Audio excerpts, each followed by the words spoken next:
Hey there, good morning. Welcome to Prog Monster. My name is Murph, and I am the host of this show. So today we're doing the other half of the look back when I did the Rush one the other day. And today we're doing the other half, which is, of course, yes, it's Close to the Edge. Considered their best album by many people. I'm not going to argue that because it's my favorite as well. So I held off doing this album and the Rush album until I did my drummers because my two favorite drummers are on these two groups. Bill Bruford with Yes, Neil Peart with Rush. I love this album. It's a top 5 album for me of all time. I think it currently is probably my third favorite album of all time. I don't know what can be said about this album, but I'm going to say quite a bit today. So first we'll talk about, I'm trying to get an angle here so you can see, talk a bit about the technical stuff on the album. First, it was released September the 13th, 1972, which means this year will be 50 years old. Wow. That long ago already, man. Wow. And I've had a good 40 years of that to listen to it. Studio was Advision in London. The length is 37, almost 38 minutes length. Label was Atlantic Records. Eddie Offord and Yes did the production of the album.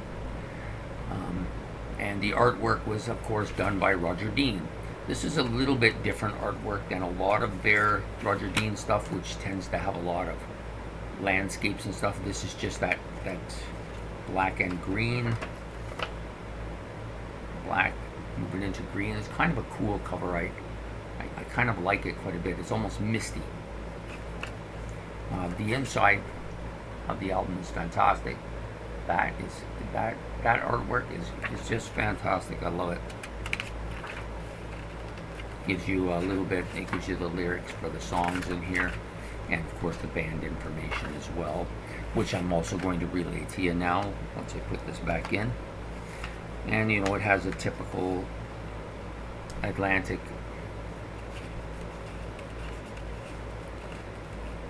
record album cover. So the appearing on this was the members of Yes at this time were the quintessential members of Yes. They had already put out Fragile the year before, which was considered their biggest seminal album at the time. This album has taken over, and it, to me, is their best album. Many Yes fans feel the same way about this album. Appearing on this, of course, John Anderson on vocals. Steve Howe plays almost all the. Actually, I think he plays all the guitars, and he plays an electric sitar on this album electric sitar on this album as well. He does backing vocals. Chris Squire, of course, bass and his backing vocals. Rick Wakeman plays all the keyboards, the mellotron, the organ, the piano, keyboard, synthesizers, all that stuff. He plays all that. And Bill Bruford, of course, is the drummer and the percussionist on this album. And he's great on this album. And this is actually his last Yes album, unfortunately. I hoped he would have stayed and done more stuff, but he made the jump and went to King Crimson, another really good band. Fantastic drummer, though. So anyways, the album has only the 3 songs. The side A has the Close to the Edge. Side B has And You and I, and Siberian Catru. Sorry. So there are some Roman numerals on this one too, kind of like on Rush's 2112. And Close to the Edge has the solid time of change, total mass retained, I get down, and seasons of man. That's the. No, I'm missing one here. Am I? Did I miss one? Nope. I got them all. There's four Roman numeral subheadings under the song "Close to the Edge." And You and I has 3 subheadings: Court of Life, Eclipse, and the Preacher and the Teacher. Oh, sorry, there's a 4th one as well. Apocalypse. Sorry, my eyesight's not so good. So anyways, Side A is a classic side. Maybe, yeah, I think it probably is my favorite long one-side track from any band ever. Close to the Edge is as fantastic a song as there is anywhere.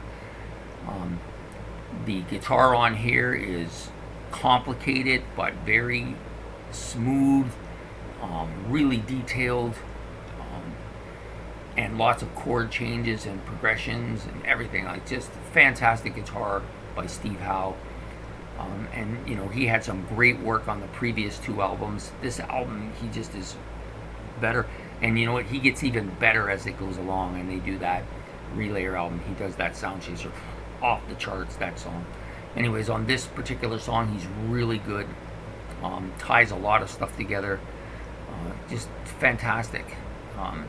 Can't say enough about him. He's my favorite guitar player, so I'm always going to say lots of good stuff about him. So then also, Chris Squire. You can see why many consider him the best bass player of all time. He's fantastic on this album. The most underrated part of Chris Squire's abilities is his vocals. His backing vocals, I think, really tie and bring a lot of really good harmony to Yes, and more so, no more so than you find on this album. Sadly missed now. I know Steve Howe tries to do the backing vocals and some lead vocals on the newer Yes stuff. Sorry. I love Steve. He's a great guitar player. And as a second backing vocal mixed in with Chris Squire, he's not too bad. But on his own, he should just cut it. He should just cut it off. Anyways, he's fantastic. Again, Chris Squire adds so much vocally as well as bass-wise to this album, especially on this track. Rick Wakeman does this keyboard solo. Not necessarily his best keyboard solo of all time. It's my personal favorite. I like the one on Roundabout quite a bit too, but the keyboard solo in Close to the Edge, I sometimes just listen to that. I'll put the album on just to hear his keyboard solo. That's how much I like it. It's really good. Ties all the music together, pulls the whole song into one. Fantastic. I mean,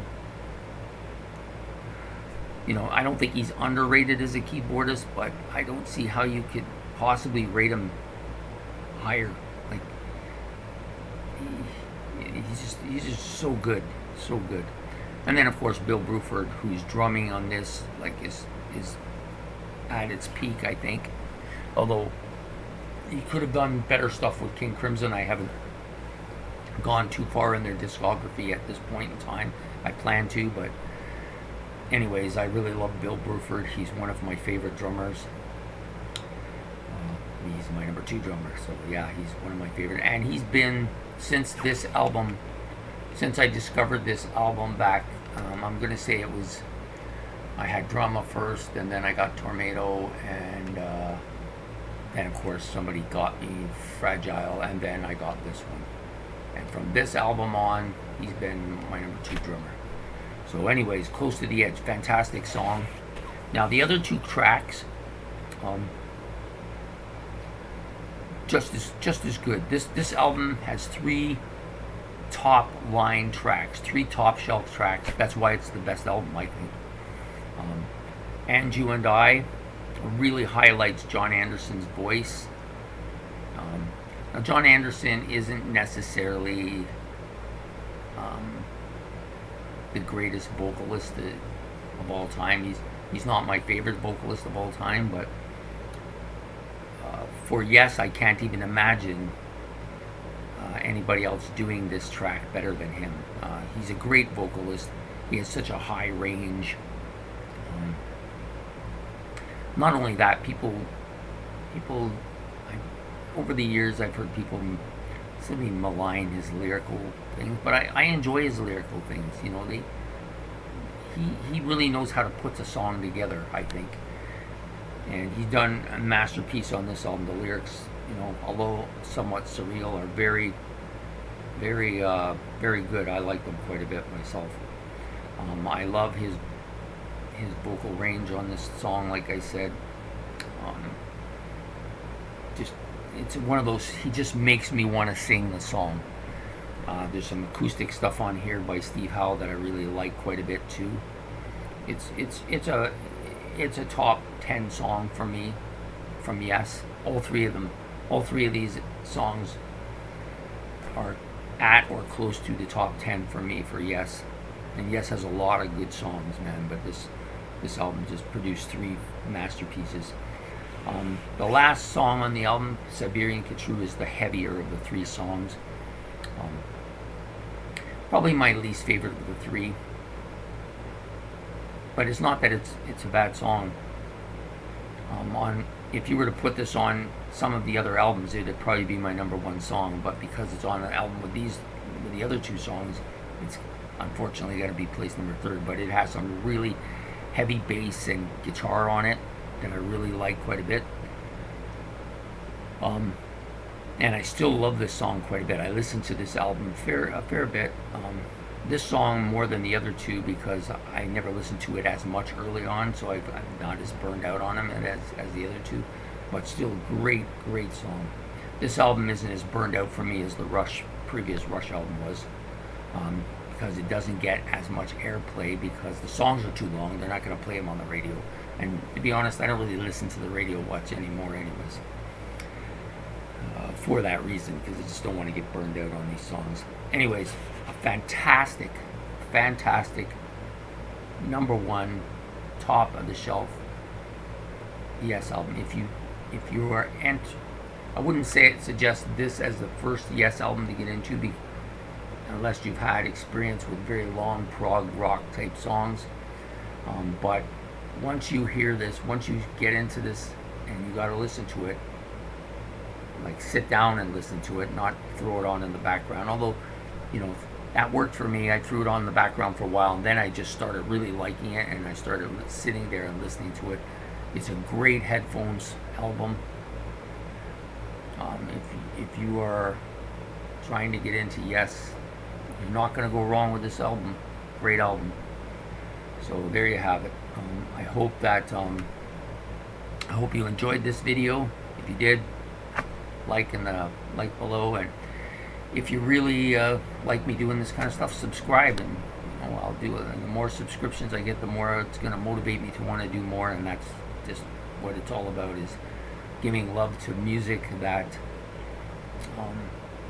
needs the love. That's the great part about it. So anyways, I got another video to do maybe in the next couple days. It's going to be the live experience videos that I just started with the Live at Leeds one last week. This week I'm going to stick with the drum theme that I had at the beginning of the week, and we're going to be doing a live album featuring my favorite drummer. So it's not hard to figure out which album we're going to be doing. So stay tuned for that. Anyways, this is Prog Monster out. You have a good day. Bye.